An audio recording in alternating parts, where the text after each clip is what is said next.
Prime minister صاحب نے پہلے خود بھی خط لکھ کے کہا تھا کہ میں ملاقات کرنا چاہتا ہوں پاکستان میں انویسٹمنٹ کے حوالے سے، کہ انویسٹمنٹ کا تحفظ ہو، عدالتی سطح پر کوئی مسئلہ نہ پیدا ہو۔ لیکن تحریک انصاف آج کل شکایتیں کرنے کے موڈ میں ہے۔ وہ ملک میں کسی سے ملتے ہیں تو وہاں سے شکایتیں کرتے ہیں، عمران خان کو روٹی نہیں مل رہی، عمران خان کو پانی نہیں مل رہا۔ پاکستان کو بہت نقصان ہوا، بہت سال گزر گئے، عالمی عدالت انصاف میں چلی گئی وہ کمپنی، پاکستان کو بھاری اربوں ڈالر کا جرمانہ ہوتے ہوتے بچا، کیونکہ پاکستان نے واپس کمپنی کو حکومت نے اپروچ کر کے ڈیل کی اور اس سے سپریم کورٹ کے ذریعے اس کو انڈورس بھی کروایا۔ سعودی عرب کی انویسٹمنٹ آ رہی ہے 54 کروڑ ڈالر کی، یعنی کہ 540 ملین ڈالرز کی انویسٹمنٹ ہے، جس میں 15% شیئر سعودی عرب کو ملیں گے۔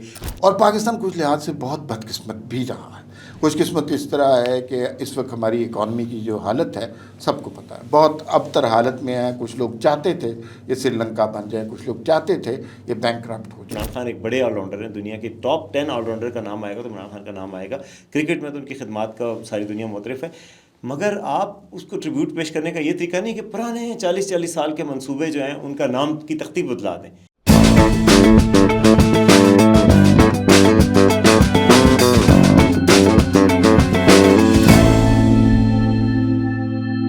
ناظرین السلام علیکم، میں اور وسیم عباسی آپ کی خدمت میں وی ٹاک کے پلیٹ فارم سے حاضر ہیں۔ آج بھی کچھ بہت اہم خبریں ہیں۔ چیف جسٹس کی کچھ دنوں پہلے حکومت اور حکومت کے ارکان سے ملاقات ہوئی، سوشل میڈیا پر بڑا تماشا لگایا گیا اور بڑی ٹرولنگ کی گئی اور پتہ نہیں کیا کچھ کہا گیا، لیکن آج چیف جسٹس کی اپوزیشن سے ملاقات ہوئی۔ اس ملاقات میں کیا کیا بات ہوئی اور کس طرح ہوئی، اس کے اوپر ہم بات کریں گے۔ پشاور میں ترقی کا یہ عالم ہے کہ وہاں پر کوئی نیا اسٹیڈیم نہیں بنا، ایک پرانے اسٹیڈیم کا نام چینج کر کے اب عمران خان اسٹیڈیم رکھ دیا ہے۔ کراچی میں ایک بڑا روح فرسا واقعہ ہوا، ایک نوجوان مصطفیٰ کو قتل کر دیا اس کے اپنے دوست نے۔ ہمارے رپورٹر ہیں وقاص خان، انہوں نے بڑی ڈیٹیل اور بہت اچھی سٹوری کی ہے اور اس کی تفصیلات بتائیں گے اور رونگٹے آپ کے کھڑے ہو جائیں گے کہ آج کل کی جو ہائی سوسائٹی کے نوجوان بچے ہیں وہ کر کیا رہے ہیں۔ اور ایک خبر پنجاب کی گورننس کے حوالے سے، گرین لین بنی تھی ابھی، آپ کو پتہ ہے نا، بڑی تالیاں بجی تھی، بڑے غبارے چھپائے گئے، وہ گرین لین کا رنگ اڑ گیا ہے، پتہ نہیں کتنے کروڑوں کا پروجیکٹ تھا، لیکن فرق یہ ہے وہاں پر نوٹس لے لیا گیا ہے۔ سب سے پہلے جناب چیف جسٹس صاحب کی ملاقات ہوئی اپوزیشن کے ساتھ، ملاقات کا احوال تو بتائیں۔ دیکھیں، یہ ملاقات جو ہے اس تناظر میں کی گئی تھی کہ جوڈیشل کمیٹی نے کوئی تجاویز تیار کی ہیں جوڈیشل ریفارمز کے لیے، یعنی پاکستان میں عدلیہ میں ریفارمز کے لیے۔ اسی تناظر میں پرائم منسٹر صاحب کی بھی ملاقات ہوئی تھی، لیکن پرائم منسٹر صاحب نے پہلے خود بھی خط لکھ کے کہا تھا کہ میں ملاقات کرنا چاہتا ہوں پاکستان میں انویسٹمنٹ کے حوالے سے، کہ انویسٹمنٹ کا تحفظ ہو، عدالتی سطح پر کوئی مسئلہ نہ پیدا ہو۔ اس ملاقات کے بعد جو پریس ریلیز جاری کی گئی بڑی محتاط الفاظ تھے، صرف 2-3 پیراگراف تھے، اور اس میں صرف یہی بات کی گئی کہ عدلیہ کے حوالے سے بات کی، عدلیہ کے رول کو سراہا، اور پھر یہ کہ ٹیکس کے معاملات کے حوالے سے درخواست کی گئی کہ ان کو جلدی نپٹایا جائے، اور یہ وہ۔ آج جو پریس کانفرنس ہوئی ہے ملاقات کے بعد اپوزیشن نے، اس میں تو بہت خطرناک باتیں کی گئی ہیں اور بڑی توہین آمیز قسم کی باتیں کی گئی ہیں کہ کورٹ پیکنگ بند کریں۔ یہ میں دیکھ رہا تھا لطیف کھوسہ، شبلی فراز اور یہ جو مل کے آئے ہیں سارے، تو شبلی فراز، لطیف کھوسہ کی پریس کانفرنس تھی، عمر ایوب، تو اس پریس کانفرنس میں انہوں نے کہا جی ہم نے ان کو بتایا کہ بانی کے ساتھ زیادتی ہو رہی ہے، یہ کیسز کے غلط ہو رہی ہے، تو سب جوڈیشل کیسز ہیں، مطلب آپ ان کے حوالے سے بات کر رہے ہیں، تاریخیں غلط لگ رہی ہیں، زیادتیاں ہو رہی ہیں، ہم 26ویں ترمیم کو نہیں مانتے، آپ جو ہے وہ ہم نے ان کو کہا کہ آپ کے احکامات پہ عمل درآمد نہیں ہوتا، پھر ہم نے کہا کہ کورٹ پیکنگ بند کریں، اپنی گھر کی طرف توجہ دیں، لطیف کھوسہ یہ کہہ رہے تھے۔ تو ایسی چیزیں کرنا، اور تو اس سے چیف جسٹس یہ میرا خیال ہے سوچنے پہ مجبور ہوں گے کہ کیا ان کو اپوزیشن سے ملنا بھی چاہیے تھا کہ نہیں ملنا چاہیے۔ اچھا، یہ جو ملاقات کی ڈیٹیل آپ پڑھیں نا، تو مجھے یوں لگتا ہے کہ بیسیکلی تو جوڈیشل ریفارمز کے لیے انہیں بلایا گیا تھا، حکومت کو بھی وہ جوڈیشل ریفارمز کا مسودہ پیش کیا گیا، اپوزیشن کو بھی جوڈیشل ریفارمز کا مسودہ پیش کیا گیا۔ صحیح لاجیکل طریقہ یہی ہے۔ کسی نے وہاں پہ عمران خان کے حوالے سے بات یا ایک پرٹیکولر کیس کے حوالے سے بات کرنے کو نہیں کہا تھا، لیکن تحریک انصاف آج کل شکایتیں کرنے کے موڈ میں ہے۔ وہ ملک میں کسی سے ملتے ہیں تو وہاں سے شکایتیں کرتے ہیں، عمران خان کو روٹی نہیں مل رہی، عمران خان کو پانی نہیں مل رہا، عمران خان صاحب کے ساتھ انسانی حقوق نہیں، صحیح طریقے سے ان کے انسانی حقوق کا خیال نہیں رکھا جا رہا۔ اچھا، یہ برطانیہ میں جاتے ہیں، ان کا ٹرول بریگیڈ کچھ اور طرح کی حرکتیں کرتا ہے. امریکہ والے جو تحریک انصاف والے ہیں وہ ٹرمپ کو شکایتیں کرنا شروع کر دیتے ہیں. تو ان کے پاس سوائے شکایتوں کے کوئی نہیں ہے. میرے خیال میں چیف جسٹس یقیناً بڑے ڈس اپوائنٹ ہوئے ہوں گے. انہوں نے ایک لیگل مسئلے پر ان کو دعوت دی تھی، لیکن انہوں نے سارا وقت جو ہے یہی بات کی ہے کہ عمران خان کو یہ سہولت نہیں مل رہی، عمران خان کو رہا کرنا چاہیے. ان کے بس میں ہوتا کہ کاغذ لے جاتے اور چیف جسٹس سے کہتے وہیں دستخط کر دیں اور عمران خان کی رہائی کا پروانہ جو ہے وہ جاری کر دیں. ساتھ ہی مثلا آپ 26ویں آئینی ترمیم کے پیچھے پڑ گئے، وہ معاملات پارلیمان طے کر چکی ہے، چیف جسٹس اس میں کیا کر سکتے ہیں؟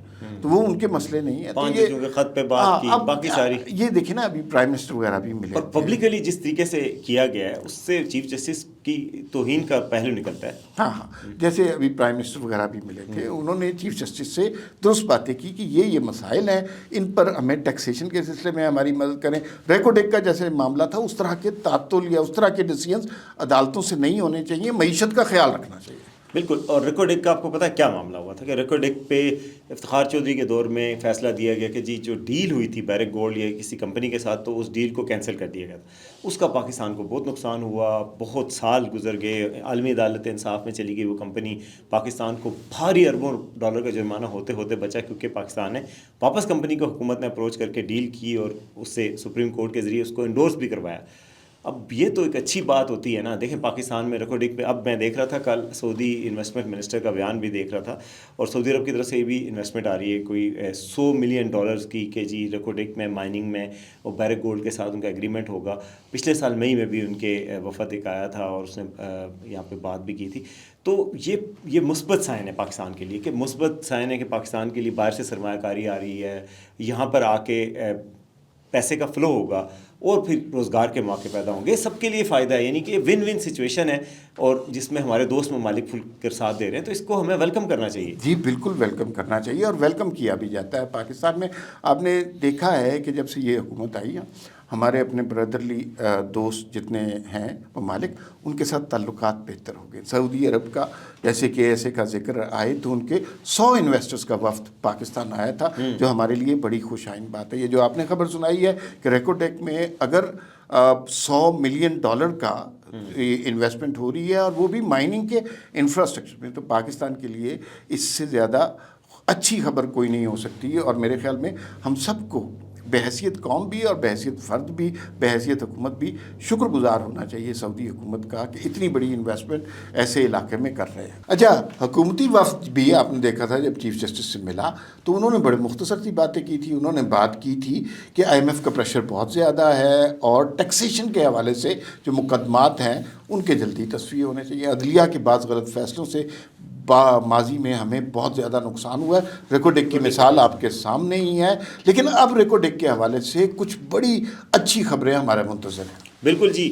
ریکارڈنگ جو ہے وہ دوبارہ اس پہ کام 2028 میں شروع ہوگا، اور اس میں سعودی عرب کی انویسٹمنٹ آ رہی ہے $54 کروڑ کی، یعنی کہ $540 ملین کی انویسٹمنٹ ہے، جس میں 15% شیئر سعودی عرب کو ملیں گے. جو پہلا مرحلہ ہے اس میں $33 کروڑ کی انویسٹمنٹ ہوگی، اس میں 10% شیئر ملیں گے. پھر اس کے بعد $21 کروڑ کی انویسٹمنٹ ہے، جس میں باقی 5% شیئر ہے. اچھا، ریکارڈنگ جو مائن ہے جو ہماری وہ ہے، وہ دنیا کی بڑی مائن میں شمار ہوتی ہے. گولڈ مائنز اور تانبے کی مائن، اس میں تقریباً 50% شیئر جو ہے وہ بیرک گولڈ کا ہے، اور 50% پاکستان کی دو حکومتوں کا ہے. ایک صوبائی حکومت، 25% صوبائی حکومت کا، اور 25% جو ہے وہ وفاقی حکومت کا ہے. تو گویا صوبائی حکومت پوری طرح کی اسٹیک ہولڈر رہی ہے جو اس نئے معاہدے کے تحت. اچھا، اس مائن سے پاکستان کو $74 ارب آنے والے 37 سالوں میں $74 ارب کی فری کیش ملنے والا ہے. اور اس میں ظاہر ہے اس میں پہلے انویسٹمنٹ کرنی پڑے گی، پیسے لگیں گے. $9 ارب اس پہ لگے گا اس کی انویسٹمنٹ کے لیے. ظاہر ہے اسی لیے بیرک گولڈ بھی انویسٹ کرے گا، سعودی عرب کی انویسٹمنٹ بھی آئے گی. لیکن اس سے کیا ہوگا؟ اس سے روڈز بنے گی، لوگوں کے لیے جابز بنے گی، انفراسٹرکچر جو بن جائے گا وہ ہمیشہ رہے گا نا. روڈ جو بن گئی اس علاقے میں وہ تو کبھی بھی وہاں سے نہیں ہٹے گی، وہ ہمیشہ رہے گی. تو یہ ایک وہاں پہ. لیکن اس کے علاوہ دیکھیں، ایک تو یہ پروجیکٹ ہو گیا، ایک ارامکو کا بھی پروجیکٹ ہے جو بہت بڑی انویسٹمنٹ ہے، آئی تھنک $10 بلین کی ارامکو جو ہے وہ ریفائنری بھی لگانے جا رہی ہے سعودی عرب کی. یہی انویسٹمنٹ بھی پاکستان آ رہی ہے، اور اس سے جو ہے وہ پاکستان میں پہلے آپ کو تو پیٹرول پمپس انہوں نے گو کے ساتھ ایگریمنٹ سے وہ خرید لیے ہیں، اور پاکستان میں آپ کو اسلام آباد میں، لاہور میں نظر آتے ہیں. تو یہ سعودی عرب کی جو انویسٹمنٹ ہے، آپ کو پتا سعودی عرب ایک دنیا میں گلوبل پاور بنتا جا رہا ہے. ابھی انہوں نے یوکرائن پیس کے لیے ٹاکس کروائے، امریکہ اور روس کے ٹاکس انہوں نے کروائے. تو پاکستان میں ان کا آنا بڑا خوش آئند ہے، اور برادر اسلامی ملک ہیں، پہلے بھی پاکستان میں بہت سارے پروجیکٹس چلائے ہیں، انہوں نے بہت ساری مدد کی ہے مشکل اوقات میں. تو اب جو انویسٹمنٹ لا رہے ہیں تو اس سے پاکستان میں ترقی کا پہیہ گھومے گا. اچھا وسیم صاحب، دیکھیے پاکستان کچھ لحاظ سے بے انتہا خوش قسمت ملک ہے، اور پاکستان کچھ لحاظ سے بہت بدقسمت بھی رہا ہے. خوش قسمت اس طرح ہے کہ اس وقت ہماری اکانومی کی جو حالت ہے سب کو پتہ ہے، بہت ابتر حالت میں ہے. کچھ لوگ چاہتے تھے یہ سری لنکا بن جائے، کچھ لوگ چاہتے تھے یہ بینک ہو جائے. مشکل حالت ہے. ہم IMF سے $1 بلین کے لیے بہت بری طرح منتیں کر کے قرض مانگ رہے ہیں. اس وقت پاکستان کے دوست ممالک پاکستان کے ساتھ کھڑے ہیں. سعودی عرب کی جانب سے برادر اسلامی ملک، اور سعودی عرب تو ہمیں مذہبی حوالوں سے اور اسلامی حوالوں سے اور برادرانہ حوالوں سے باقی تمام ملکوں سے زیادہ عزیز ہے. اس وقت ان کی طرف سے اس طرح کی انویسٹمنٹ آ جانا اور اتنی بڑی انویسٹ آ جانا پاکستان کی خوش قسمتی کہا جا سکتا ہے. اور پاکستان اس لحاظ سے بہت خوش قسمت ہے کہ سعودی عرب کے لوگوں کی حکومت کی محبتوں کا سایہ پاکستان پر ہمیشہ رہا ہے. بدقسمتی کی بات یہ ہے کہ اس ملک کے اندر رہتے ہوئے کچھ لوگ ایسے ہیں، کچھ ایسی تنظیمیں ہیں کہ جب بھی پاکستان کوئی ترقی کرنے لگتا ہے وہ اس کی راہ میں رکھنے ڈالنے لگتے ہیں. ایسی دیکھ لیجئے کچھ تنظیمیں بلوچستان میں بھی ہیں جو صرف فیک پروپیگنڈا کرتی ہیں. انہیں ایسا لگتا ہے جیسے بلوچستان کو کوئی لوٹ کے لے کے جا رہا ہے. انہیں اس بات کا خیال نہیں ہے کہ 25% شیئر پروفٹ کا جو ہے وہ بلوچستان کا ہے. پاکستان کی ترقی سے نہ خوش ہونے والے، پاکستان کی ترقی کی راہ میں رکاوٹیں ڈالنے والے، وہ نہ پاکستانی ہیں نہ پاکستان کے دوست ہیں. انہیں صرف پاکستان کے دشمن کہا جانا چاہیے. اور جو شخص بھی اس سعودی انویسٹمنٹ یا فورن انویسٹمنٹ یا دنیا سے اکانومی کی بہتری کے لیے کوئی مدد ہمارے ہاں ہوتی ہے، اگر اس کے خلاف کوئی بات کرتا ہے تو یاد رکھیے وہ پاکستان کا دشمن ہے، دوست نہیں. بالکل. اچھا، اب اگلی خبر کیا تھی جی آپ کی؟ اگلی خبر تو بھائی جان ایسی تھی کہ گنڈا پور صاحب نے، ظاہر ہے انہوں نے ارباب نیاز اسٹیڈیم کا نام تبدیل کر کے عمران خان اسٹیڈیم رکھ دیا. یہ کیوں کیا؟ دیکھیں جی، یہ ارباب نیاز جو ہے ایک چیف سیکرٹری تھے، مشرف دور میں وزیر تھے، ان کے دور میں انہوں نے یہ اسٹیڈیم تعمیر کروایا تھا. ہم سب اس اسٹیڈیم کے نام سے جانتے ہیں. کئی ریکارڈ قائم ہوئے جی پشاور کے ارباب نیاز اسٹیڈیم میں بیٹنگ کرتے ہوئے جاوید میاں نے اتنے رنز بنائے، عمران خان نے یہ کیا. یعنی کہ اس اسٹیڈیم کو ان کے نام سے یاد رکھا جاتا ہے، ان کے ریکارڈز ہیں سارا کچھ. اس کو اچانک انہوں نے کیا کہ کیونکہ نیا اسٹیڈیم تو بنا نہیں سکتے تھے، اس کی تزئین و آرائش ہوئی تو انہوں نے کہا جی کابینہ کی منظوری سے اس کا نام رکھا گیا. تب سے سوشل میڈیا پہ بڑی تنقید ہو رہی ہے کہ بھائی آپ نے اگر عمران خان صاحب کو خراج تحسین پیش کرنا تھا، جو کہ پیش کرنا بنتا بھی ہے. عمران خان ایک بڑے آل راؤنڈر ہیں، دنیا کے ٹاپ 10 آل راؤنڈر کا نام آئے گا تو عمران خان کا نام آئے گا. کرکٹ میں تو ان کی خدمات کا ساری دنیا معترف ہے. مگر آپ اس کو ٹریبیوٹ پیش کرنے کا یہ طریقہ نہیں کہ پرانے 40 سال کے منصوبے جو ہیں ان کا نام کی تختی بدلا دیں. یہ کون سی ایک وہ ہے اس پہ؟ بلکہ مریم وٹو جو کہ بہن ہے بشریٰ بی بی کے، ان کی تنقید بھی سامنے آئی کہ بڑا کام آپ نے کر دیا عمران خان ریاض. اچھا ویسے اس کا نا، اس میں دیکھیے کہ مختلف جماعتوں کا مختلف کلچر ہے. پیپلز پارٹی نے محترمہ بے نظیر بھٹو کی شہادت کے بعد ہر پروجیکٹ کا نام بے نظیر بھٹو شہید ایئرپورٹ، بے نظیر بھٹو ہسپتال، بے نظیر بھٹو روڈ، ہر چیز کا، بے نظیر انکم سپورٹ پروگرام، ہر چیز کا نام بے نظیر کی شہادت کے بعد ان کے نام سے رکھ دیا. اچھا عمران خان نے بھی وہی روایت قائم کرنا شروع کر دیا. بے نظیر اور عمران خان کے اسٹیچر میں بہت فرق ہے. بے نظیر بہت بڑی لیڈر تھی. نواز شریف وغیرہ نے کبھی اس طرح نہیں کیا. اب مریم نواز صاحبہ تھوڑے نام رکھ رہی ہیں وہاں پہ. لیکن اس سے پہلے کبھی ہم نے کوئی نواز شریف اسٹیڈیم نہیں سنا، یا مریم نواز ہاسپٹل نہیں سنا، یا شہباز شریف نے. انہوں نے بلکہ لاہور میں صحافیوں کے نام پہ سڑکیں رکھی ہیں، شاعروں کے نام پہ سڑکیں رکھی ہیں، سپاہیوں کے نام پہ سڑکیں رکھی ہیں. تو وہ اچھا ہے، لیکن اگر سیاست میں آپ پاورفل ہیں تو آپ نے ضرور اپنا نام بیچ میں گھسیڑنا ہے. تو یہ گنڈا پور صاحب کی جو حرکت ہے اس پہ لوگ جو ہیں بہت زیادہ تنقید کر رہے ہیں، اور میرے خیال میں انہیں یہ نام واپس لینا ہوگا. ہر علاقے کی ایک شناخت ہوتی ہے. بالکل. اور جہاں مریم نواز کا ذکر آیا کہ ان کے دور میں ابھی کام تو بڑے اچھے بھی ہوئے ہیں، مگر اس میں نام کچھ جگہوں کے رکھے بھی گئے جس پہ بڑی تنقید بھی ہوئی ہے، اور جائز میرے خیال میں ہوئی ہے کہ ہر چیز کے نام نہیں رکھنا چاہیے اپنا. لیکن جو تنقید ان پہ اور ہو رہی ہے، کل بارش ہوئی، باران رحمت ہوئی، سارے لوگ خوش ہوئے جی، اور باہر سڑکوں پہ نکل آئے. جب سڑک پہ آئے تو ایک گرین سڑک تھی، انہوں نے دیکھا کہ گرین سڑک وائٹ ہو گئی ہے، یعنی کہ یہ قومی پرچم ہے وائٹ اور گرین، تو اب وہ دوسرا رنگ نکلا ہے، اچھا اور وہ ایک دم وائٹ رنگ نکل آیا، تو اس پہ بڑی تنقید ہو رہی ہے۔ پی ٹی آئی کے تو لوگ جا کے ولاگ کر کے باقاعدہ بتا رہے ہیں کہ یہ ابھی گرین بائکر لائن بنائی تھی، یہ جو کہ ایک اچھا کام تھا گرین بائکر لائن، لیکن وہ دھل گئی تو ختم ہو گئی گرین لائن۔ تو کیا صرف اتنی دیر کے لیے تھی؟ وہ اس سے پتہ چلتا ہے کہ چونا سڑک پہ نہیں حکومت کو لگا ہے، اور یہ کانٹریکٹ یقیناً غلط تھا، لیکن حکومتوں کا کام ہوتا ہے ڈیسیژن میکنگ میں غلطی ہو سکتی ہے۔ امپورٹنٹ بات یہ ہوتی ہے کہ آپ اسے ریکٹیفائی کس طرح کرتے ہیں۔ مریم نواز نے فوراً نوٹس لیا، اب اس کانٹریکٹر کی سختی ہو آئے گی، وہ بہتر پینٹ استعمال کرے گا، یہ معاملہ چند دنوں میں ٹھیک ہو جائے گا۔ مجھے اس کی ڈیٹیل نہیں پتہ، لیکن مجھے پنجاب کی گورننس کا پتہ ہے۔ جو نہیں ٹھیک ہو سکتا معاملہ وہ یہ ہے کہ BRT غلط بنی، مہنگی بنی، آج تک کمپلیٹ نہیں ہوئی، آج تک اس کے کیس نیب میں ہیں، اور اس کے بارے میں کوئی سوال نہیں کر رہا۔ بات تو ہے۔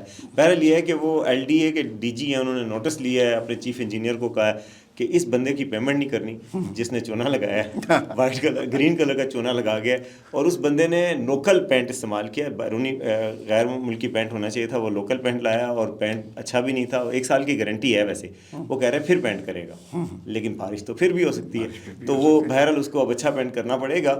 اور تنقید بنتی ہے جب گورننس کے کوئی ایشوز آئیں اور کوئی مسئلہ ہو تو وہ بات بنتی بھی ہے، ایسی بات نہیں ہے۔ اچھا، ایک آخر میں اب وہ سٹوری ڈیٹیلڈ ہے، یا تو ابھی کر لیں یا پھر کسی دن کر لیں، وہ مصطفیٰ قتل کیس کی کہانی ہے۔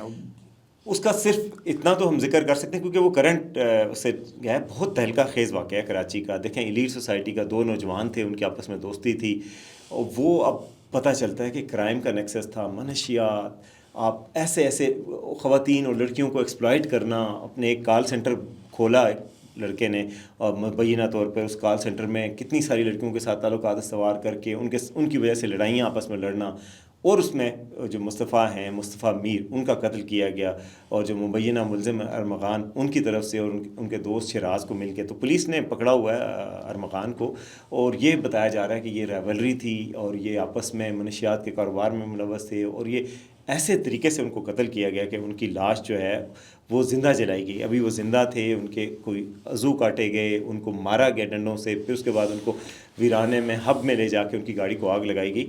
تو بڑے افسوسناک ہے کہ نوجوان کس طرف جا رہے ہیں، اور یہ ایلیٹ سوسائٹی میں یہ کیا کلچر آ گیا ہے کہ دیکھیں اب خواتین کے ساتھ زیادتی کا کلچر، منشیات کی اسمگلنگ کا کلچر، اور پھر قتل اور وائلنس۔